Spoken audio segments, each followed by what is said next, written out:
भी यार हम बात करते हैं रिसेसेस ऑफ प्लूरा, ठीक है। तो हमारे पास दो तरह के रिसेसेस होते हैं, ठीक है। अब रिसेसिस क्या होता है, ठीक है।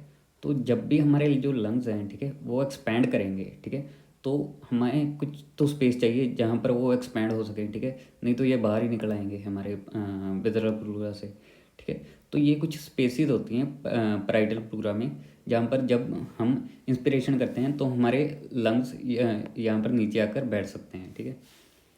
तो यही हम रिसेसिस ऑफ प्लूरा होते हैं, ठीक है। और दीज आर टू रिसेसिस, ठीक है, उसका नाम हम आगे पढ़ते हैं, ठीक है। और parietal pleura which act as reservoir space for lungs to expand during inspiration, ठीक है। तो ये यहाँ पर आकर यहाँ तक एक्सपैंड हो सकें, इसलिए हमें इन रिसेसिस की ज़रूरत पड़ती है, ठीक है। तो दो तरह के रिसेसिस होते हैं, कोस्टोमीडियास्टाइनल रिसेस और कोस्टोडायाफ्रागमेटिक रिसेस, ठीक है।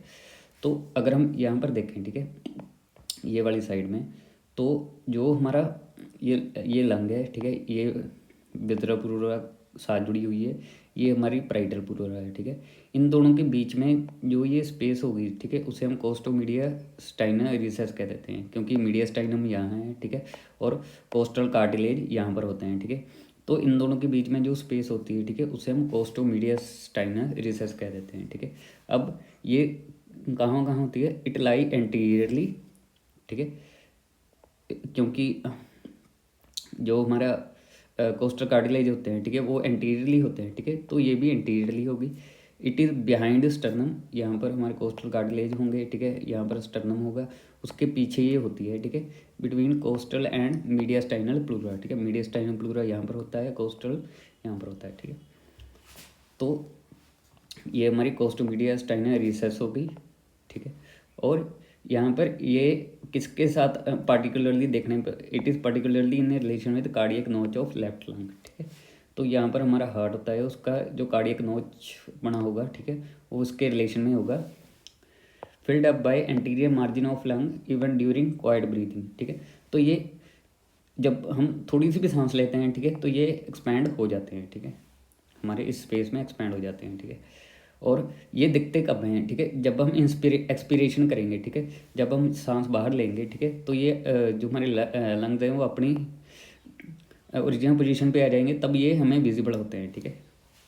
और सबसे ज़्यादा हमारे कार्डियक नोच वाली साइड पर हमें विजिबल होगा, ये हमारा कोस्टोमीडियास्टाइनल रिसेस, ठीक है, अगर हमें देखना है, ठीक है। और दूसरा होता है कोस्टोडायाफ्रामिक रिसेस, ठीक है। ये कहाँ पर होगा, ये यहाँ पर हमारा डायफ्राम मसल होता है, ठीक है, यहाँ पर हमारे कोस्टल रिब्स होते हैं, ठीक है। तो इनके यहाँ पर ये वाली स्पेस हमें कोस्टो डायफ्रामेटिक रिसेस होता है, ठीक है। और ये lie inferiorly between costal and diaphragmatic pleura, ठीक है, यहाँ पर। और vertically 5 centimetre and extend from, ये 5 सेंटीमीटर तक होता है, ठीक है। और एक्सटेंड फ्रॉम, ये हमारा 8th रिब 10th रिब तक ये एक्सटेंड होता है in the mid axillary line, ठीक है, यहाँ पर मिड एक्सिलरी लाइन होती है, ठीक है। तो यहाँ पर हमारा कोस्टो डायफ्रामेटिक रिसेस होता है, ठीक है। और वही जब इंस्पिरेशन होगी, ठीक है, तो लंग्स एक्सपैंड होगी इन रिसेस में, ठीक है। और एक्सपीरेशन के टाइम हम इसे देख सकते हैं, क्योंकि लंग्स अपने ओरिजिनल पोजीशन में चले जाते हैं, ठीक है। और एक टॉपिक आता है पल्मोनरी लिगामेंट, ठीक है। तो पल्मोनरी लिगामेंट क्या होता है, ठीक है। तो हमने पढ़ा था जो हमारी रूट ऑफ लंग होती है, ठीक है, वहाँ पर हमारी कोई भी प्लूरा नहीं होती, ठीक है। पर जो हमारी पैराइटल प्लूरा होती है, ठीक है, वो ना एक रूट ऑफ लंग को सराउंड कर लेती है एज अ लिगामेंट, ठीक है।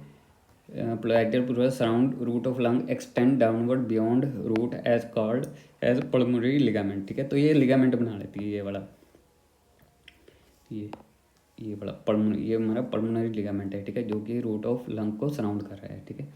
तो ये इसका काम क्या होता है, ठीक है। तो कई बार जब भी हम एक्सरसाइज करते हैं, ठीक है, जो हमारी पल्मोनरी वेन्स होती हैं, ठीक है, ड्यूरिंग एक्सरसाइज उसका वीनस ड्रेनेज बढ़ जाता है, ठीक है। इसके कारण वो फूलने लग जाती हैं, ठीक है। तो इनका साइज थोड़ा सा बड़ा होने लग जाता है, ठीक है, जो हमारी पल्मोनरी आर्टरीज होती हैं, पल्मोनरी वेन्स होती हैं, ठीक है। तो ये जो हमारी कैविटी सी दिख रही है, ठीक है, तो ये कई बार इनमें आ जाती हैं, ठीक है, क्योंकि इनका साइज़ बड़ा हो जाता है। तो इनका ये फ़ायदा है कि ये सारे स्ट्रक्चर यहाँ तक आकर हमारे जो लंग्स को कोई नुकसान ना हो, इसलिए ये स्पेस हमें मिल जाती है पल्मोनरी लिगामेंट के थ्रू।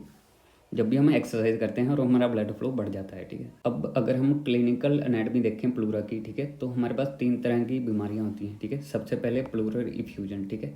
अगर जो हमारा प्लूरा का फ्लूइड है, ठीक है, वो हमारा कोई भी मतलब जो भी हमारे इसके अंदर फ्लूइड होता है, ठीक है, वो हमारा प्लूरा में आ गया, ठीक है। उसमें क्या होगा, प्लूरो में ये ज़्यादा फ्लूइड बढ़ने लग जाता है, ठीक है। प्लूरल फ्लूइड जो हमारी प्लूरल कैविटी होती है, ठीक है, अगर वो प्लूरल स्पेस से ज़्यादा बढ़ने लग गई, ठीक है, प्लूरल फ्लूइड ज़्यादा हो गया, ठीक है, तो वो हमारे लंग्स को कंप्रेस कर सकता है, ठीक है। इसके कारण हमें एक कंडीशन होती है जिसे हम कहते हैं प्लूरल इफ्यूजन, ठीक है। तो यहाँ पर पाइटल फ्लूइड ज़्यादा बढ़ने लग जाता है, ठीक है। और दूसरा होता है न्यूमोथोरैक्स। अगर यहाँ पर पानी की जगह हमारे पास एयर बढ़ने लग गई, ठीक है, तो उसे हम न्यूमोथोरैक्स कह देते हैं, ठीक है। तो ये भी डेडली कंडीशंस हैं, ठीक है। प्लूरल इफ्यूजन का तो हम डॉक्टर इंजेक्शन लगाकर इसे फ्लूइड को निकाल सकता है, ठीक है। और लास्ट में आता है प्लूराइटिस, ठीक है। जो हमारी ये प्लूरा है, ठीक है, इसकी अगर इन्फ्लेमेशन हो गई, ठीक है, तो इसमें क्या होगा, प्लूराइटिस से में पेन बढ़ जाता है, ठीक है, लंग्स पर।